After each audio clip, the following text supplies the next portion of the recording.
ওই দিন আমার বাবার বাড়ি থেকে শ্বশুর বাড়িতে এলাম। এসে হাত মুখ ধুয়ে দেখি রান্নাঘরে আমার শাশুড়ি রান্না করছে। তো আমার শাশুড়ি আমাকে দেখেই রান্নাঘর থেকে চলে এসেছে, বলছে যে যাও রান্নাটা করে আসো। একেবারের জন্য এটা বললো না যে অনেক জার্নি করে এসেছো, কিছু খাওয়া দাওয়া করো তারপরে এসো।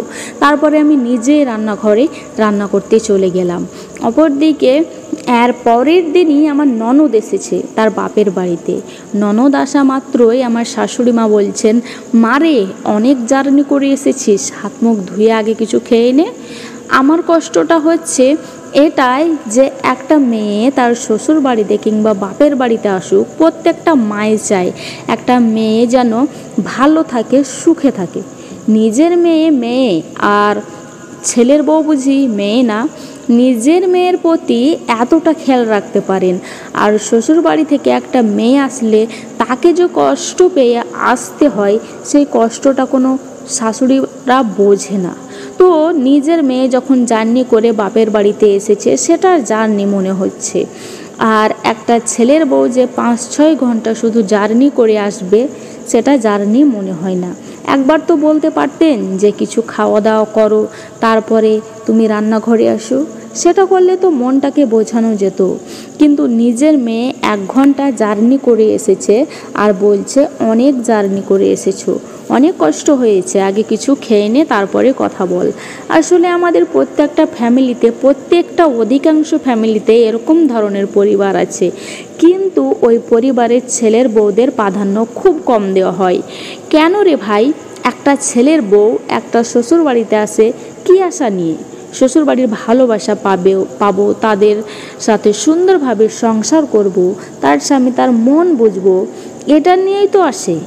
এই ভিডিওটা দেওয়ার মানে হচ্ছে এটা অনেক শ্বশুর বাড়িতে দেখবেন তার শ্বশুর শাশুড়ি সবাইকে কিন্তু খুব ভালোবাসে, আবার কোনো ছেলের বউকে ছেলের বউ হিসেবে গ্রহণই করে না, ঘরের দাসী মনে করে রাখে।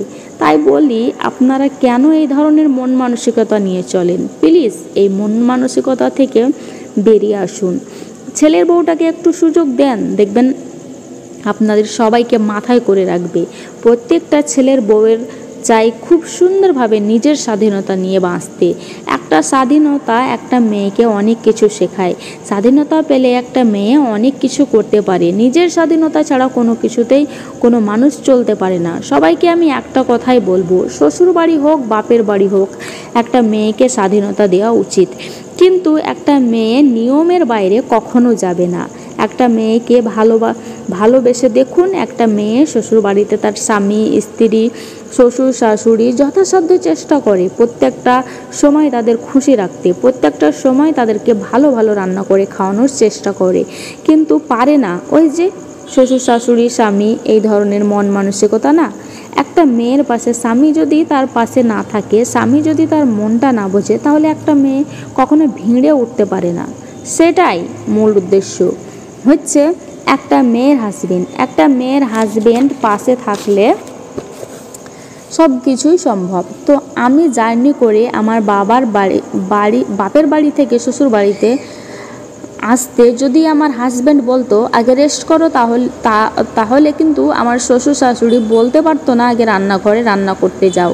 এটার মূল প্রেক্ষাপট হচ্ছে আমার স্বামী চায় যে দাসের মতো থাকি, আমার সংসারে আমি দাসের মতো রাখি। হাজব্যান্ড ভালো হলে একটা স্ত্রী ভালোভাবে থাকতে পারে। হাজব্যান্ড যদি কোনো প্রতিবাদী না করে, শ্বশুর শাশুড়ি, মা বাবা, নিজের মা বাবা যেটা বলে সেটাই সঠিক, তাহলে সেই পরিবারের কখনোই কোনো শ্বশুর বাড়িতে সেই মেয়ে ভালো থাকতে পারবে না, স্বাধীনতা তো পাবেই না। ঠিক আছে, সবাইকে অসংখ্য ধন্যবাদ।